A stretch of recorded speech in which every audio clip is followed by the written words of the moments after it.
Oi, pessoal! Eu sou a professora Ana Prestes, sou socióloga, cientista política, atualmente pesquisadora também na área da história, e vou ter o prazer de ministrar uma fase do curso de aperfeiçoamento em feminismos das pensadoras, e a minha parte vai ser sobre a formação patriarcal do Brasil. E aqui eu deixo algumas reflexões sobre a importância do feminismo e dos feminismos em suas diversas abordagens, para que a gente possa ter um outro olhar para fenômenos que já foram estudados, fenômenos que já foram analisados e que compõem, inclusive, toda a nossa historiografia, toda a leitura sobre a história do Brasil que nós temos acumulada até hoje. Então eu vou conversar com vocês ao longo do curso de como a lente do feminismo, como os instrumentos ou até a caixa de ferramentas do feminismo nos ajuda a olhar de uma outra forma para a história do Brasil e sobre o lugar da opressão, da violência, da exclusão sobre as mulheres ao longo dessa história. Então, ao longo do curso, nós vamos olhar para o momento da colonização, das colonizações aqui nas nossas Américas, a nossa específica, a colonização portuguesa, também com as suas contradições e disputas com outros colonizadores, como os holandeses ou franceses, em algumas regiões deste território que um dia se transformou no Brasil. Vamos olhar como as mulheres indígenas foram as primeiras mulheres a serem violentadas nesse território e como em 522 anos de história, ou seja, da colonização até o bicentenário da independência, as mulheres indígenas foram excluídas dos espaços de poder, dos processos decisórios de um território que elas já habitavam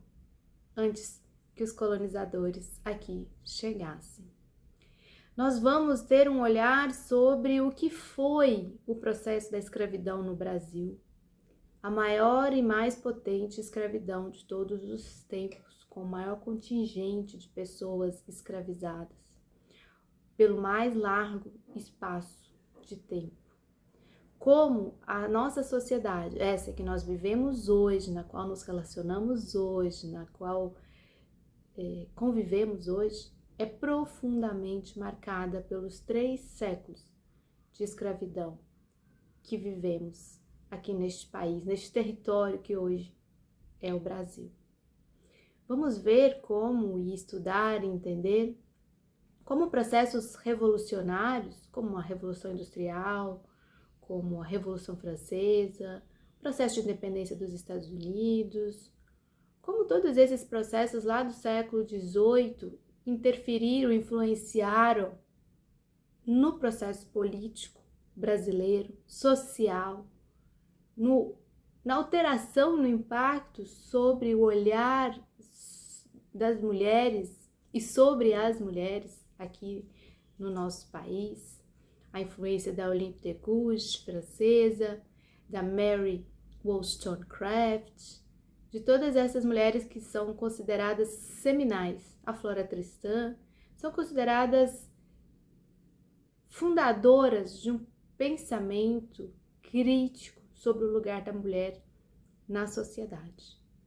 Vamos olhar profundamente para o nosso século XIX, um século muito importante, que alguns historiadores chamam dos 800, olhar para os 800 do Brasil. Desde o início, com a chegada da família real europeia,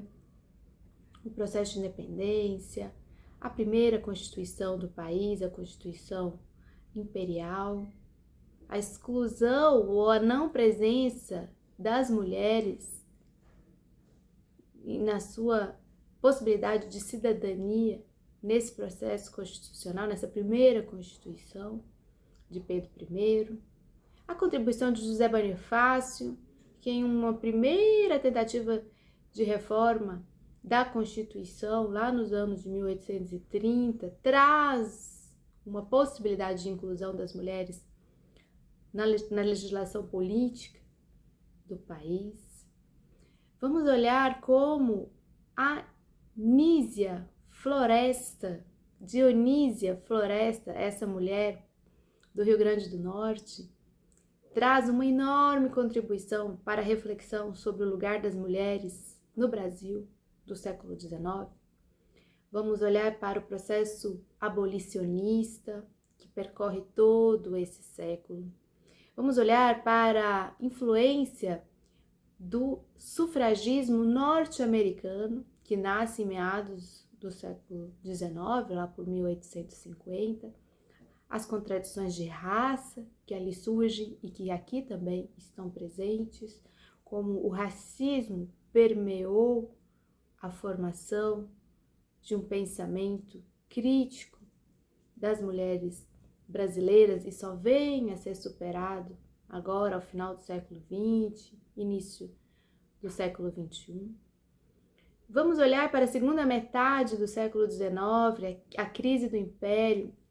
o republicanismo e a esperança de uma inclusão das mulheres no processo político. Vamos olhar para a Lei Saraiva e a primeira possibilidade das mulheres se alistarem, algumas mulheres se alistarem para poderem votar, a República, a Constituição de 1891 e, mais uma vez, a exclusão das mulheres nesse processo. Ao longo de todo esse estudo, nós vamos ter um olhar diferente para cada grupo de mulheres, para as mulheres indígenas, as mulheres escravizadas, as mulheres brancas urbanas trabalhadoras, as mulheres brancas urbanas da elite, as ricas, parte da elite do país. Vamos olhar para a produção de uma imprensa feminina. Quais são os primeiros panfletos, as primeiras manifestações escritas das mulheres? As mulheres nas artes, na cultura, como uma Josefina Álvares de Azevedo, que escreveu a peça O Voto Feminino, lá na década de 80 do século XIX. Uma Chiquinha Gonzaga, musicista impressionante deste país e sua luta pela abolição da escravidão. Vamos olhar para essa transição do século XIX para o século XX, a emergência dos movimentos urbanos, operários, para uma mulher que é inserida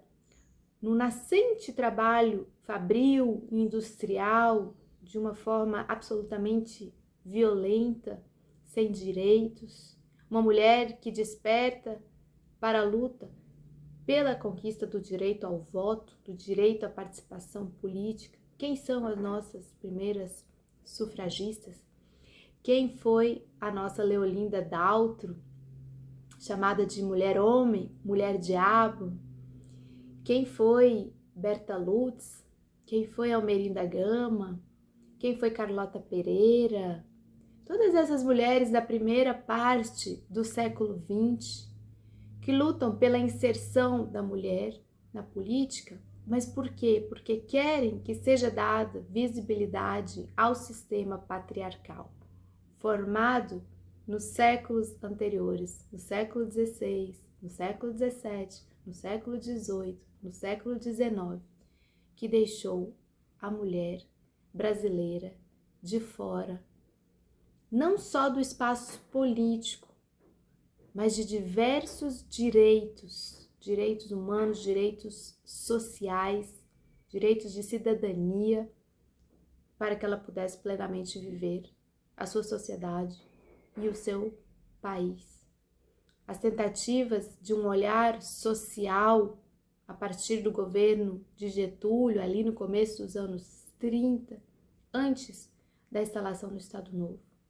Vamos olhar para o Estado Novo, vamos olhar para esse momento de regime de exceção e da violência também contra mulheres neste momento, do qual talvez Olga Benário seja a maior expressão por ter sido enviada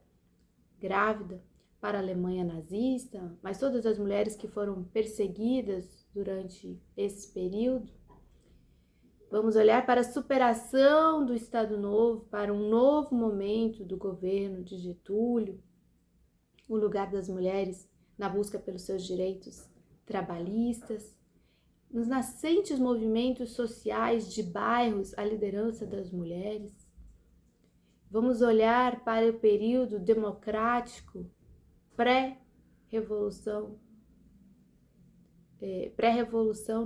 pré-golpe,